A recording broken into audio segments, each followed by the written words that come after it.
Sheinbaum desnudó al pelón y expuso ante el mundo el esqueleto financiero del cártel más violento que opera en México. 55 cuentas bloqueadas, una denuncia penal activa, caminando ya por los tribunales, y un heredero del Mencho con recompensa de $5 millones que sigue prófugo mientras este guión se graba. Lo que pasó el jueves 23 de julio de 2026 tiene la apariencia de una noticia técnica. No lo es. Y si crees que esto fue solo Washington actuando desde su propio poder, quédate, porque hay un dato sobre este caso que cambia todo lo que pensabas entender sobre quién realmente construyó este golpe. Si no quieres perderte lo que sigue, suscríbete ahora mismo a este espacio, porque esta historia tiene más capas de las que ningún titular en inglés te va a contar esta noche. Lo que casi ningún medio está diciendo con claridad es que el mayor golpe financiero en la historia contra el cártel Jalisco Nueva Generación no se armó en Washington. Se armó en silencio, hoja de cálculo por hoja de cálculo, transferencia por transferencia, desde una institución mexicana que no salió en la foto oficial cuando el secretario del Tesoro estadounidense, Scott Bessent, apareció frente a las cámaras a hablar de Trump, de los cárteles terroristas y de la victoria de Estados Unidos. Ese silencio no fue casual, fue una elección narrativa. Y entender por qué se tomó esa decisión es entender algo mucho más profundo sobre cómo funciona realmente esta relación bilateral cuando las cámaras apuntan hacia otro lado. El expediente que hizo posible señalar a 39 personas y 16 empresas de forma simultánea fue construido durante meses por la Unidad de Inteligencia Financiera de la Secretaría de Hacienda Mexicana. Bessent no pronunció ese nombre ni una sola vez. Suscríbete a esta plataforma si quieres seguir de cerca este caso, porque la próxima pieza de este rompecabezas no va a aparecer en los noticieros de la noche. Para entender el tamaño de lo que ocurrió ese jueves, hay que saber de qué organización estamos hablando con precisión, porque los titulares rápidos no alcanzan para describir la profundidad de lo que se intentó desmantelar. El cártel Jalisco Nueva Generación mueve fentanilo hacia territorio estadounidense en cantidades que convierten ese negocio en la principal fuente de muertes por sobredosis entre adultos jóvenes al norte de la frontera. Controla rutas de contrabando de combustible que le cuestan a Pemex y al erario mexicano miles de millones de pesos cada año. Dinero que debería estar financiando hospitales y programas sociales y que termina engrasando una maquinaria criminal. Opera empresas fachada en múltiples estados del país y ha construido durante más de una década una red financiera que se extiende por Jalisco, Nayarit, Michoacán, Guerrero y Zacatecas, y también por ciudades dentro de los propios Estados Unidos. Atacar una estructura así, con un solo arresto o con un solo decomiso espectacular, no alcanza para nada. El dinero sigue corriendo, aunque el jefe esté tras las rejas. Por eso el golpe financiero del 23 de julio importa tanto como cualquier detención que se pueda imaginar. La Oficina de Control de Activos Extranjeros del Departamento del Tesoro estadounidense, conocida como OFAC, usó esa tarde dos órdenes ejecutivas de forma simultánea, la 14.059, contra la proliferación de drogas ilícitas, y la 13.224, que se activa cuando hay financiamiento al terrorismo. Esa combinación legal fue posible porque en febrero del año 2025, el gobierno de Estados Unidos declaró formalmente al cártel Jalisco Nueva Generación como organización terrorista extranjera. Desde ese momento, cualquier persona señalada de colaborar con ese grupo enfrenta cargos con un peso legal considerablemente mayor al que existía antes de esa etiqueta. Ese fue el marco que permitió construir un paquete de sanciones tan amplio. Pero el marco legal de Washington no habría producido ese resultado sin la información financiera que llegó desde el lado mexicano. Y quien quiera seguir de cerca cómo se sostiene esto, con nombres y fechas concretas, que se suscriba ahora a este espacio, porque aquí no vamos a dejar de contarlo. ¿Cuántos golpes financieros de esta magnitud más tendría que seguir construyendo México en silencio antes de que Washington empezara a pronunciar el nombre de la Unidad de Inteligencia Financiera con la misma fuerza con que pronuncia el de la OFAC. Juan Carlos González, conocido como el Pelón, y también como el 03 dentro de la estructura del cártel, asumió el control de la organización después de que Rubén Oseguera Cervantes, el Mencho, muriera durante un operativo de las Fuerzas de Seguridad Mexicanas en Jalisco en febrero del año 2026. González es hijastro del Mencho. Llegó a la cúpula por matrimonio, no por sangre. Y ese matiz importa porque cambió radicalmente la dinámica interna de la sucesión. Un heredero sin el apellido Oseguera, consolidándose como jefe máximo de la organización criminal que el propio gobierno estadounidense cataloga como una de las más violentas que operan en el continente. Nació en el estado de California. Tiene doble nacionalidad, tan estadounidense en los papeles como cualquier ciudadano que haya crecido en Los Ángeles, pero también tan mexicano como cualquier habitante de Jalisco. Hoy enfrenta cargos por narcotráfico en un tribunal federal de Estados Unidos y hay una recompensa de $5 millones por información que lleve a su arresto. Sigue prófugo, libre, moviéndose. Y esa doble nacionalidad del hombre más buscado del momento es el dato que hace más difícil sostener el relato cómodo de que esto es un problema exclusivamente mexicano que Washington tiene que resolver desde afuera con sus propias herramientas. Las cuentas que se congelaron están en ambos países. Las empresas fachada que lavaban el dinero operaban en ambos lados de la frontera. El hombre que hoy dirige la organización es ciudadano de los dos países que se turnan para señalarse mutuamente. Eso no encaja en un titular sencillo. Y precisamente por eso, nunca va a aparecer completo en los medios en inglés. Hay un antecedente que casi ningún canal está conectando con la precisión que merece. El 3 de abril del año 2026, las autoridades mexicanas detuvieron a Audias Flores Silva, conocido como El Jardinero. Fue uno de los operadores identificados como cabecilla de la red financiera del cártel. No fue Washington quien lo capturó, fue México. Ese arresto ocurrió meses antes del golpe financiero de julio, y es la pieza que deja en evidencia la inconsistencia de la acusación de que este gobierno mira hacia otro lado frente al crimen organizado. Pero la captura del Jardinero generó una pregunta que nadie está respondiendo bien. Si ya estaba detenido desde abril, ¿por qué su red siguió funcionando con la fuerza suficiente como para justificar 3 meses después una sanción de esta dimensión? La respuesta es tan simple como frustrante. Una organización criminal de este tamaño no depende de una sola persona. La estructura que dejó atrás siguió operando sostenida por familiares, socios de confianza y empresas fachada que no necesitan que su líder esté libre para seguir moviendo dinero sin levantar sospechas. Eso es exactamente lo que hace tan difícil desmantelar esta clase de redes. Y dentro de esa estructura dejada por el Jardinero, la OFAC también señaló a César Alejandro Villaseñor Olivares, conocido como el Herero Conta, identificado como uno de sus operadores más cercanos, y a Gerardo Botello Rosales, el Cacha, señalado como cabeza de otra red familiar dentro de la misma estructura financiera.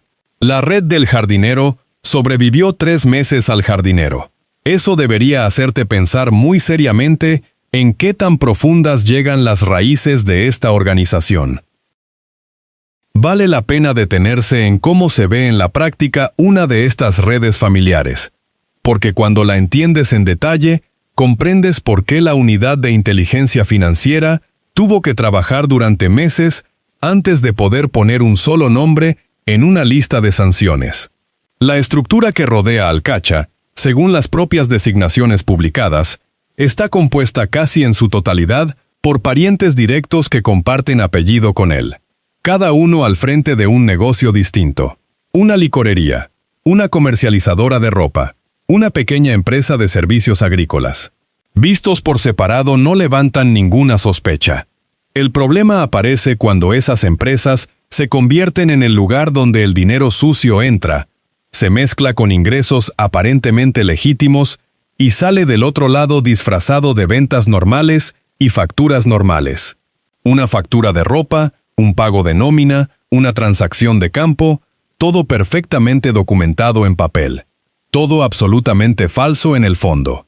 Ese camuflaje es el que la unidad de inteligencia financiera tuvo que desarmar antes de poder construir el expediente que después respaldó la acción conjunta con Washington.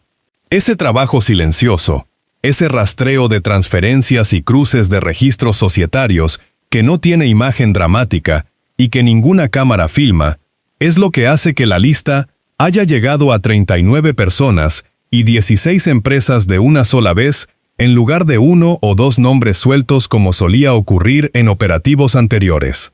La OFAC llama a este método un enfoque basado en redes. Significa mapear toda la estructura al mismo tiempo y golpear todos los nodos juntos en un solo movimiento coordinado. Es la diferencia entre cortar una rama y arrancar de un jalón todas las raíces que puedes ubicar en un solo día. Esta vez funcionó, pero alguien tuvo que armar ese mapa primero, y ese alguien no estaba en Washington. ¿Sigues creyendo que el nombre que faltó en el comunicado de Bessent fue una omisión accidental? Este golpe del 23 de julio fue el mayor en la historia contra el cártel Jalisco Nueva Generación, pero no cayó del cielo ni surgió de la nada en una sola tarde. Desde el 18 de junio del año 2025, la OFAC ya había designado al jardinero junto con Gonzalo Mendoza Gaitán, el Sapo, y Julio Alberto Castillo Rodríguez. Después, el 13 de agosto de ese mismo año, se sumaron Julio César Montero Pinzón, el Targuetas, Carlos Andrés Rivera Varela, la Firma, y Francisco Javier Gudiño Haro, la Gallina. Washington llevaba más de un año construyendo pieza por pieza el mapa financiero de esta organización. Y si retrocedes hasta abril del año 2015, la OFAC lleva más de 11 años de sanciones acumuladas contra esta misma estructura. Más de 250 personas y entidades designadas a lo largo de toda esa década. Y el paquete de julio de 2026 es, hasta ahora, el más grande de todos. 11 años. Más de 250 fichas. Y la organización seguía operando. Eso deberías grabártelo porque es la respuesta más honesta a cualquiera que sugiera que las sanciones por sí solas alcanzan para desmantelar algo así sin cooperación bilateral real y profunda. Si quieres que sigamos exponiendo este tipo de contradicciones cada semana, suscríbete a este espacio, porque esto apenas empieza y hay más capas de este caso esperando a ser destapadas. 11 años de sanciones y la organización seguía en pie. Eso no es un fracaso de un solo gobierno. Es la dimensión real de lo que ambos países tienen frente a sí. Ahora, mis amigos, hay que hablar de la cita trampa que este caso le tiende a quienes insistieron durante meses en que la estrategia de coordinación institucional que Sheinbaum defendía públicamente no servía para nada frente al crimen organizado. Ella habló con precisión, semanas antes del 23 de julio, de una estrategia de inteligencia coordinada entre instituciones, del fortalecimiento de la investigación financiera como herramienta central de seguridad y de la cooperación entre dependencias como el camino que su gobierno había elegido. Sus adversarios políticos criticaron esa estrategia con dureza. Dijeron que apostaba demasiado a la coordinación y poco a la confrontación directa, que era una política blanda, que no producía resultados visibles.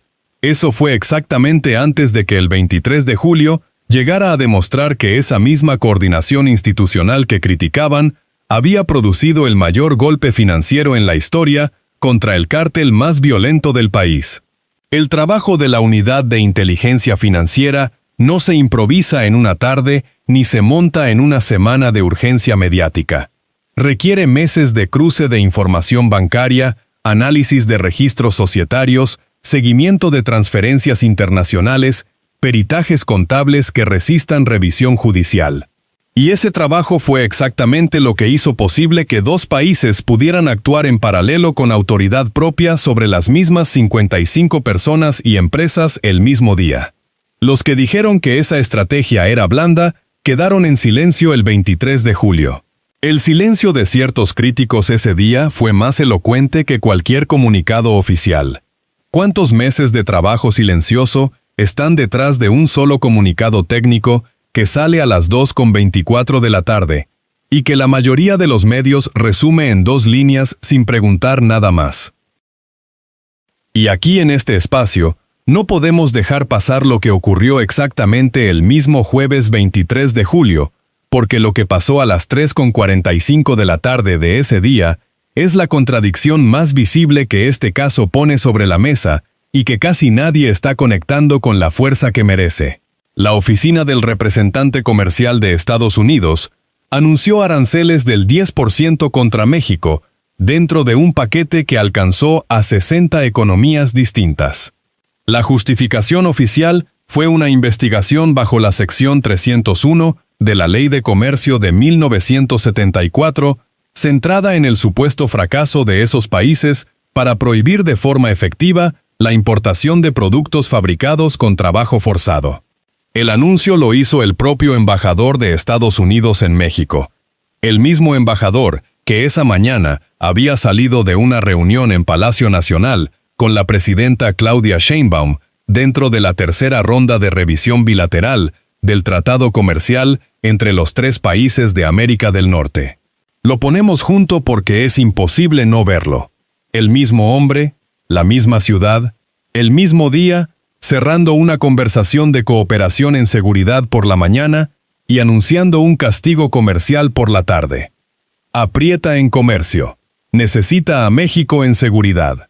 Esas 2 realidades coexistiendo en el mismo jueves sin que ninguna cancele a la otra.